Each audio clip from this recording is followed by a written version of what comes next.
We should be live now. What's up, basketball fans? Ryan here with the DFS 5-packs. Hopefully everybody had a good night last night. I know Okoro was a beast for a bunch of us over here, so let's try to keep the positive momentum rolling. We got the playoffs coming up before you know it, guys. It's time to make some good money on the NBA playoffs. So if you want a membership, the link to the website is below. Otherwise, you see a PayPal and a Venmo address down below as well. A one-time $25 payment gets you the rest of the NBA season. Click the thumbs up button while you're at it, and let's jump into today's NBA plays.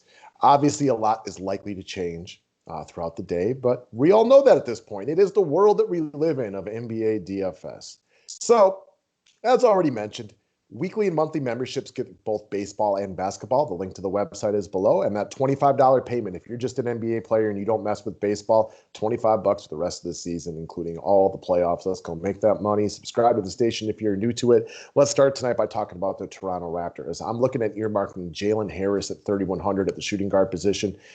Everybody's out tonight, right? With the exceptions of like Gary Trent and maybe Boucher comes back tonight. So we got no Lowry. We got no Van Vliet. We got no Siakam. We got no Anunoby. It sounds like Gary Trent's going to be in this one, but Jalen Harris is a guy you assume they're going to give a solid look to today. Why? They have no other options, right, man? They're like 8 players deep, and most of them aren't very good. So expect Jalen Harris, who's coming off a nice DFS game at 3,100 at the shooting guard position, to play big minutes tonight. I like him even better if the Clippers start pulling some guys. And we know the Clippers like to rest dudes, so don't be surprised if a Kawhi or Paul George doesn't play tonight, because not only are the Raptors running out the JV squad, they are running out the freshman team over here. This is a bad basketball team tonight. They've been tanking for a while now. I don't completely understand it, but it's the world we live in, and the Raptors have been officially eliminated, so Jalen Harris should see good minutes tonight. Shooting guard eligible, 3,100. Next up, let's talk about one of our heroes from the other night. That's Nikola Vucevic. Outscored Towns and outscored Luka at low ownership. So it was a good day to use him as we kind of talked through this one for a while. Right now, Vuce is balling. I mean, Vuce is playing real well right now. And the most important, well, there's 2 things right here that I like a lot about Nikola Vucevic. One, like the Bulls can't afford a loss. You are going to get every bit of desperation play that the Bulls have today. It's a big deal to them to try to get into the play-in games for the playoffs. So that doesn't mean they'll get there, but they are not eliminated, and they're going to play this game as hard as they can. Vuce is by far my favorite Bull tonight. He is the most expensive, but just from a trustworthy standpoint, potential upside, he's got a good matchup with the Nets here. You know, the Nets are a very good offensive team, but they lack an interior presence. DeAndre Jordan's many years removed from his prime. Claxton's a nice young player, but he doesn't play big minutes. Vuce is way too big for Jeff Green or Blake Griffin or whoever it might be. I expect Vuce to continue the hot run that he's on. He didn't even do anything special last game. He didn't make his threes. He didn't get any steals. We know what Vuce has to offer, and I'm going to assume, without seeing any ownership projections this early in the morning, he's going to go underutilized again today. So I know he helped a bunch of us have a good GPP nights the other night. Let's keep it rolling with Nikola Vucevic once again. Next up, the flip side of this game, there's a young man that goes by the name of Kevin Durant. He's good.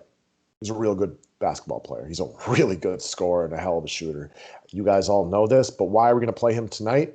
The Brooklyn Nets seem in a good position to wrap up the 2 seed. Maybe not officially wrap it up tonight, but they have enough motivation to win.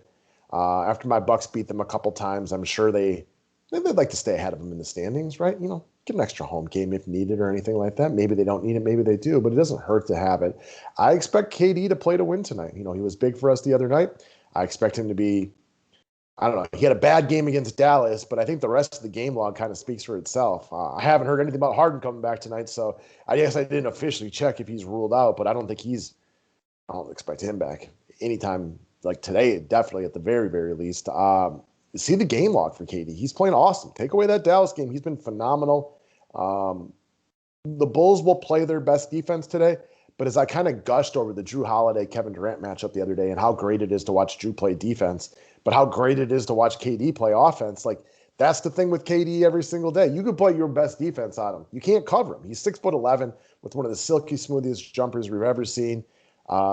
No need to continue going down this rabbit hole, guys. I like pairing him with Vooch and GPP specifically because then I'm just playing to this game being close and competitive. And while we all know Brooklyn is the better team, Chicago's the home team, the more desperate team, I expect this game to be competitive. Doesn't mean it will be. Sometimes teams can play like the Spurs did last night, make every single one of their jumpers, and there's nothing that you're going to be able to do against them because they're just playing really good basketball. But I expect this game to be competitive.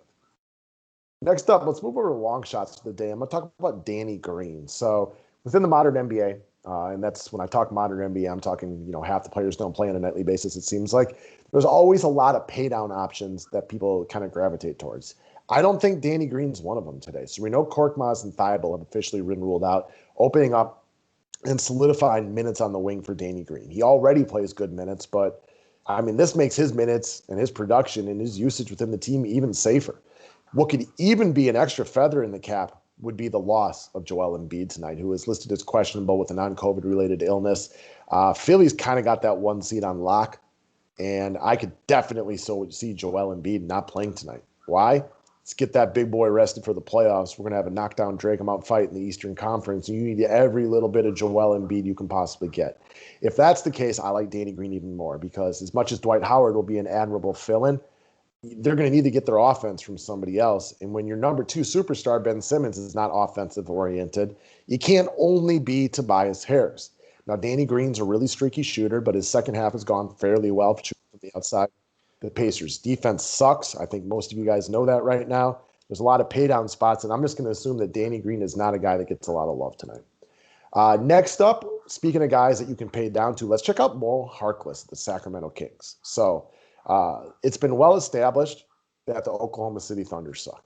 They have been tanking for basically the entire seasons, and while they're not going to get in, the Kings are technically still alive.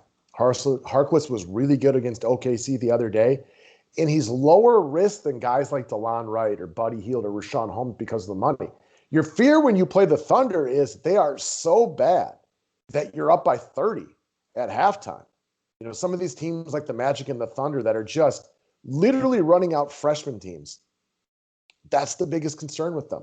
Harkless has a lot of the same upside as these players because he's so needed, especially if Harrison Barnes remains out, which I expect him to be, that, if the game completely busts and the Kings are up 50 at halftime, which literally like you and 4 of your buddies could be against this Thunder team, it's just not as big of a risk. So he's a guy I like a lot more from the Sacramento Kings today. Not saying that DeLon Wright or Holmes or these guys couldn't be good, but they're higher risk due to just how bad the Oklahoma City Thunder are. And they've been terrible for a while now. That is what I got today, fellas. I hope everybody just has a wonderful and awesome 11th of May. Have a great Tuesday all day long. Click that thumbs up button. Let's talk some sports and some baseball later. Thank you for watching. And don't forget, $25 gets you the rest of the NBA season. Thank you and have a great day.